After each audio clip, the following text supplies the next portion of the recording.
ሰላም እንዴት ናችሁ? ደህና ናችሁ ወይ? ሰላም ናችሁ ወይ? ሁሉ ሰላም ነው? እኔ ፈጣሪ ይመስገን። የዛሬው ደግሞ በጣም ይለያል እና እኔ ማመን ያቃተኝ እኔ የእውነት ነው አልዋሻችሁም። የእውነት ከልቤ እየደከመኝ ነው። ከልቤ ማለት ነው። ማለት ሁሌ እየተነገራችሁ ተጠንቀቁ፣ ተወረፉ፣ ይሄን አታርጉ እየተባለስ ዛሬ ደግሞ የዛሬዋ ደግሞ የባሰች እንደው የዛሬዋማ የባሰች ነች። እስኪ እንደው የዚች ልጅ ጉድ ሰምታችሁ ከዛ በኋላ ነው ተመልሰን ለአንድ 2 ደቂቃ የምናወራውና እስኪ ወደ ቪዲዮ መጀመሪያ ዋትስአፕ ላይ ነው ማታ ያወራችኝና እስኪ ቪዲዮን እሷን እንስማት መጀመሪያ። እሺ የመጀመሪያው ሳሚ ነካዴ ሰላም ነው እንዴ? ሳሚ ካንክ አው በለኝ። እሺ ፈልጌ ነው እንዴ? ሰላም እንዴት ነሽ? ደህና ነሽ? አዎ ሳሚ ነኝ። ሰላም ነው እንዴ? ሰላም ነው ባይ። እንዴት ነው? ደህና ነኝ ወይ? ሰላም ነኝ አለን። ደወላ እዚህ ይሰራ ግን በየርካርት የሆነ ነገር ለአንተ ጋር ማማከር ፈልጌ ነው። እኔ የምኖረው ዱባይ ነኝ። ስለ ቶሎ መለስክኝ ካርድ በጣም አመሰግናለሁ። የሆነ ሰው ማለት ነው ብር ኢሉሚናቲ 666 ማለት ኢሉሚናቲ ማለት ነው። እኔም ማንበብ አልችልም፣ አልተማርኩም። እሱ ደግሞ 3 ሚሊዮን ለኛ እንሰጣለን ብሎ ማለት ነው ዋሽቶ እኔ 354,000 ወሰደብኝ። ከእንደገና ደግሞ መልስልኝ 354,000 እሱ ከእንደገና ብዙ ገንዘብ ነው የምጠይቀኝ። እሺ አሁን ወደ ጉዳያችን እንሂድ። ስልክ ቁጥሩ ላሳያችሁ። ይሄ ነው ስልክ ቁጥሩ። ይሄ ነው ኢትዮጵያ ነው የሚኖረው። ስልክ ቁጥሩ ይሄ ነው። 18,000 ላክልኝ አለኝ።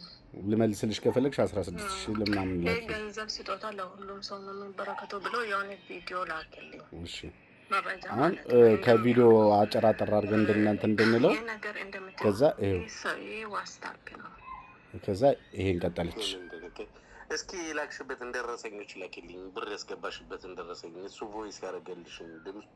ስለዚህ የመስዋዕት ዝርዝሮች ስሙት። አሁን ይሄ ነው ዋናው ያው ያለውን ፎርማውንት ሞይና የመስዋዕት ኦልሬዲ ነገ ከ4 ሰዓት እስከ 6 ሰዓት ድረስ መስዋዕትነት የሚቀርብላቸው ልጆች አሉ። ያው ቅዳሜ እንደመሆኑ በኢትዮጵያ እነሱ ጋር የመስዋዕት ፕሮግራሙ ከቀረበልሽ በኋላ በቀጥታ ሜቢ ከሰዓት ከ8 ሰዓት ጀምሮ ወደ እናንተ ክፍያ የሚዘዋውርበት ወይም ወደ እናንተ ክፍያ የምንጀምርበት ሰዓት ነው እና ስለዚህ ከነዚህ አሁን ምንድን ነው በአንደኛ ደረጃ መስዋዕት የምታቀርቢ ከሆነ አንደኛ ደረጃ መስዋዕት አይነት በጥቁር ፍየል የሚቀርብ መስዋዕትነት ሲሆን በጥቁር ፍየል የምታቀርቢ ከሆነ ያው ለመስዋዕትነት የሚያስፈልገው 23,666 ብር ነው የጥቁር ፍየል መስዋዕትነት ማለት ነው። በሱ የምታቀርቢ ከሆነ ከጌታችን ሉሲፈር የሚበረከትልሽ ወይም መስዋዕቱ ቀርቦ ካለቀ በኋላ ወደ አንቺ አካውንት ገቢ የሚደረግልሽ ወይም የሚበረከትልሽ የገንዘብ መጠን 1 ሚሊዮን ብር ነው ማለት ነው። ወደ አንቺ አካውንት የሚገባ ጥቁር ፍየል ከታረደ 1 ሚሊዮን ብር፣ በጥቁር በሬ ከሆነ ደግሞ 2 ሚሊዮን መስዋዕትነት ደግሞ 27,000 ብር ሲሆን አንቺ 27,000 ብር ከፍለሽ ማለት ነው 27,000 ብር ሲሆን ከመስዋዕት ፕሮግራሙ በኋላ ደግሞ ከጌታችን ሉሲፈር የሚበረከትልሽ የገንዘብ መጠን ወይም ገቢ የሚደረግልሽ 2,400,000 ብር ይሆናል ማለት ነው። በሶስተኛ ወይም ትልቁ የመስዋዕት አይነት በትልቁ ማቅረብ የምትችይ ከሆነ በጥቁር ግመል የሚቀርብ ጥቁር ግመል መስዋዕትነት ማለት ነው። ጥቁር ግመል የምታቀርቢ ከሆነ ያው ለጥቁር ግመል መስዋዕትነት 72,220 ብር ያስፈልጋል ወይም ከአንቺ ይጠበቃል። ወደ አንቺ አካውንት የሚገባልሽ ወይም የሚበረከትልሽ የገንዘብ መጠን ደግሞ 3,250,000 ብር ነው ማለት ነው። እና ስለዚህ ያው ይሄ መስዋዕትነት ቀጣ ለጌታችን ሉሲፈር ያለሽን ክብር የምትገልጭበት ደም የምታፈሽበት ነው። ያ መስዋዕት የሚቀርበው ደግሞ እዚህ በሃይማኖት አባቶች በኩል በስምሽ ነው የሚቀርበው። ያው ለመስዋዕትነት ተብሎ የተዘጋጁ ሰዎች ስላሉ በየስማቸው ወጥተው ባቀረባችሁት መስዋዕት ልክ ነው ወደ እናንተ አካውንትም የሚዘዋወረው። ስለዚህ የተሻለውን በማቅረብ የተሻለ የገንዘብ መጠን ወይም ከጌታችን ሉሲፈርን ልክ ከጌታቸው ሉሲፈር አሁን መጨረሻ ላይ ያለችኝ ስሜት እሱ ሁሉም ከተመለሰ ለእኔ 50,000 ብር ልትሰጠኝ ሁሉን ካስመለስኩት ማለት ነው ናችሁ ነው በሰላም ነው። ግን እኔ እዚህ ስደት ሀገር ጤነኛ ነው። እቺ አሁን ቆይ ሌላ ቪዲዮ ሌላ ቮይስ ሁሉ አለ።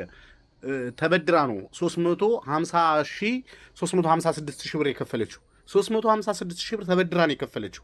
የሚገርማችሁ የተበደረችበት 200 ምናምን ሺህ ብር እናቷ የተበደሩት እናቷ ታስረዋል፣ እስር ቤት ናቸው።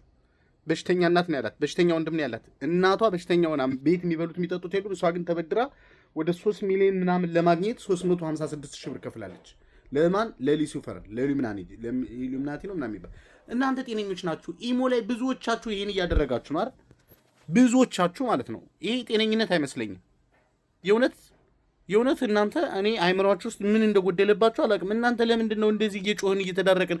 ማታውቂው ሰው እንዴት በጥቁር ግመል ጥቁር ሰው አርዶ የሰው ደግሞ 6 ሚሊዮን አለው።